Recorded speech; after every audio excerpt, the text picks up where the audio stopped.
everybody. And look what else we've got. Our stage. Great. And we've motorised it. And that means we can kick off by doing the news. We can. Like we do on the telly. It is brilliant, this, because we're on our own familiar stage from our TV set, which we know so well, but it kind of isn't the same. It's great. No, it's like sitting on your favourite lavatory at home, but in the central reservation of the M1. Yeah, familiar, but not. I like weird. it. Anyway, we can do the news. Yes, your favourite lavatory.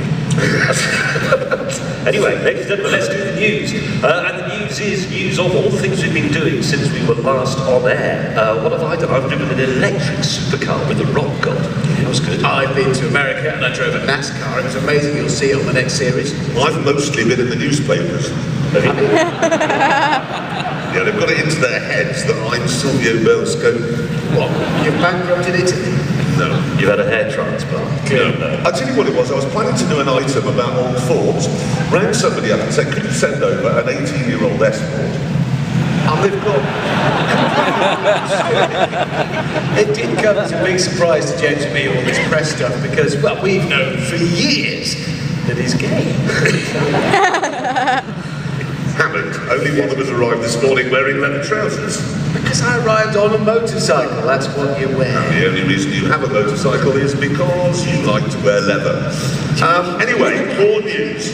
Lots of people who have beards and adenoids, the sort of people at the classic car show next to here, in fact, are running around at the moment saying, you know, in 5 years' time, everybody here will be driving a Chinese car. Now, we're not sure about that because there was a motor show there just recently in Shanghai, and we've got a photograph of the best exhibit at it. Here it is. That bloke needs to get something done about that. Yeah. What is he doing to the idiot? It's just a bad scene. I don't know what it's called, but I do know that they have some fantastic names for their other cars. There's one, and I'm not making this up, called the Great Wall Cool Bear. I'm looking forward to driving that, but not as much as I'm looking forward to the DeLong Super Lizard. If that's what it's called, but I may have got that off. Well, there are some idiotic names. If we go, James and I are actually going over to China to look at some of their silly cars and silly names, something in the next series. Well, we've also got some Richard Hammond news. You may know that just recently he bought a Lamborghini Gallardo Spider. I've got a picture of it here. No, it isn't. That's actually the Volkswagen Up. Well, I can tell you about that actually, because I drove that yesterday. Yes. It's the new small car. It's a very small 3-cylinder engine, but they've already announced a couple of special editions. They're doing an all-white one, which they're calling the White Up, and then, well, they've done an all-black one. No, they haven't called it. Well, I'm afraid they have. They've called the car Black Up. Yes. Not really. It's idiotic, isn't it? Have they left a white bit around the grill at the front like a lamp? When it arrives somewhere, does it door mirrors go like that? They can't do that. They can't do that. I don't know. They should call it the VW Cock Up. No, can I get back to his Lamborghini? Yes. Why have we got a Volkswagen Up? You know, he bought a Lamborghini Gallardo Spider recently, which there is a picture of. There it is, okay? Now, you sold that just the other day because you said... I felt a bit inconspicuous in it. It was a bit obvious. In traffic jams, you stand out too much. Yes, okay. So, why didn't you tell the ladies and gentlemen what you've replaced it with? No, it's none of your business. Well, you're not going to tell them, don't worry everyone, because I am. He's replaced it with this. It's pink. Well, I like it. It's pink. That is a camper van on so many levels, Hammond. And the thing is, Hammond, you hate the Volkswagen Beetle. We all hate the Volkswagen Beetle. But that is just a Beetle. It's not a Beetle. It is a Beetle. Well, it's a Nazi shuttle bus. That's what it is. It is. It's a very modern one, actually. It's got sat-nav. In fact, I distinctly heard it say the other day when Hammond gave me a lift, it said, at the roundabout, please take the third right. Leave it. Anyway, now, next summer in East London is hosting a running and jumping competition, which is called the Olympics. Are you going? Have you got your tickets? No, not interested. Why? I can't understand why I would pay money to go all the way to East London to watch a Romanian man running about. If I see a jogger coming, I don't say to the children, oh, let's pull up and watch him jog by, because it's exciting. It isn't exciting. But that's the thing with the Olympics. If you think about it, there really isn't very much of any interest to look at anyway. I mean, now we're going to have the jumping as far as you can into a sandpit competition. I don't care. And a man from Romania has jumped further than a man from Bulgaria. It's so interesting.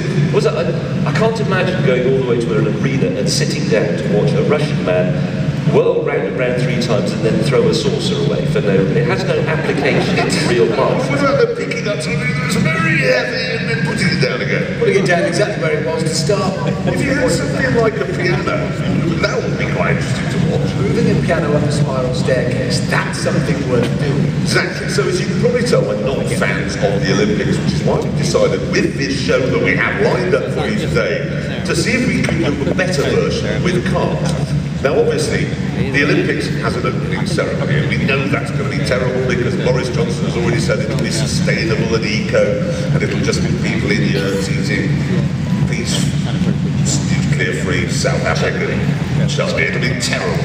And do you know how much the tickets are for the opening ceremony? £100. £2,000. £2,000. And all you're going to get is some Koreans walking by in blazers waving a flag. Not interesting. No, we can do better than that, ladies and gentlemen. But first, yes, exactly, you need to reassemble the driving controls of our motorised stage and start the 1,000 horsepower engine, which we took from the Mini. And I would like you to please welcome, with our version of an Olympic Games opening ceremony, the Top Gear Live stunt driving team.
with, I hope you will agree, a proper Olympic Games opening ceremony, full of all the things that foreign visitors to London would expect to see, like a bus and a taxi and a big Aston Martin.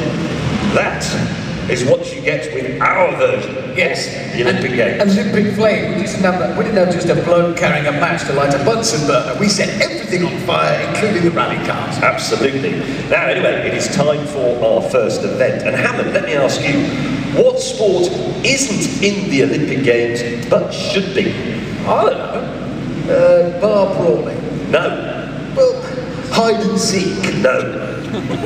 Punching a man in the face until he tells you the answer to his stupid rhetorical question. No. Well, I don't know then, do I? Tell me. You'll kick yourself. Is that it? Kicking myself? No. Kicking you? No. Just tell us! Okay, well, it's obvious, isn't it, ladies and gentlemen? The sport that isn't in the Olympic Games but should be in the Olympic Games is motorised limbo. Yeah, obvious. Yeah, we'd all have got that if you'd given us 10 years, we'd have got that. You all got it, didn't you? No. Halfway. Explain more. Right. It isn't in the Olympic Games, but it can be in our Olympic Games. So would you please bring on the wall? Here he comes, ladies and gentlemen. Being lowered from the ceiling, the significance of this will become very clear in a minute. And now please bring on the limbo dancers, or rather, riders. Here they are. Now, for the purposes of this, we are going to divide the auditorium into two. Everybody on this side, you are in my team, and we are represented by Dan. Everybody on that side of the arena, you are Hammond's team, and you will be represented by Frog. Yeah!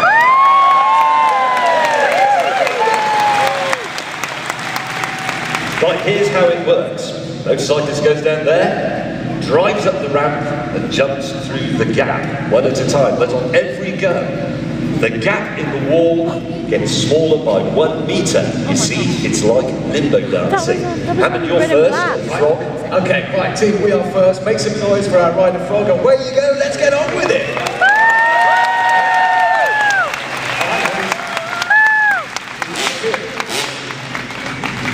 Has he left? He's gone. Is he going to come back out the curtains with Jeremy riding the bike? I doubt it. Okay, here we go. This is it, ladies and gentlemen. My word. That's quite spectacular. Now, you see the gap shrinking by 1 metre, and it's time for Dan to have a go. So let's give him a bit of, you know, Dan. All right, Dan is also leaving the arena, but don't worry, he'll be back any second now. Well, I wouldn't actually if I were him, but anyway, yes, here he is. Oh, no. Fantastic. Yeah, fair enough. That means it gets more because the gap is smaller by yet another metre. Away you go, let's see what you can do. Make some noise for it.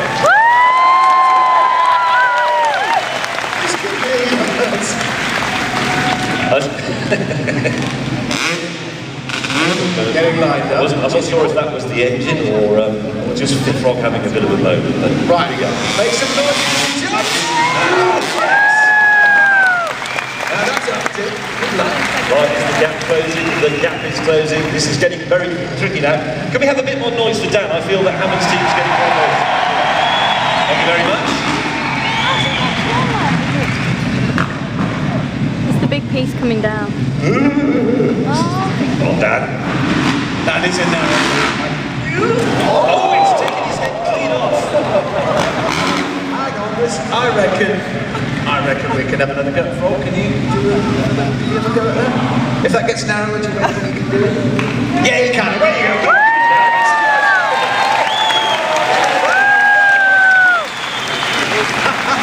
I would have said no. I would have said no.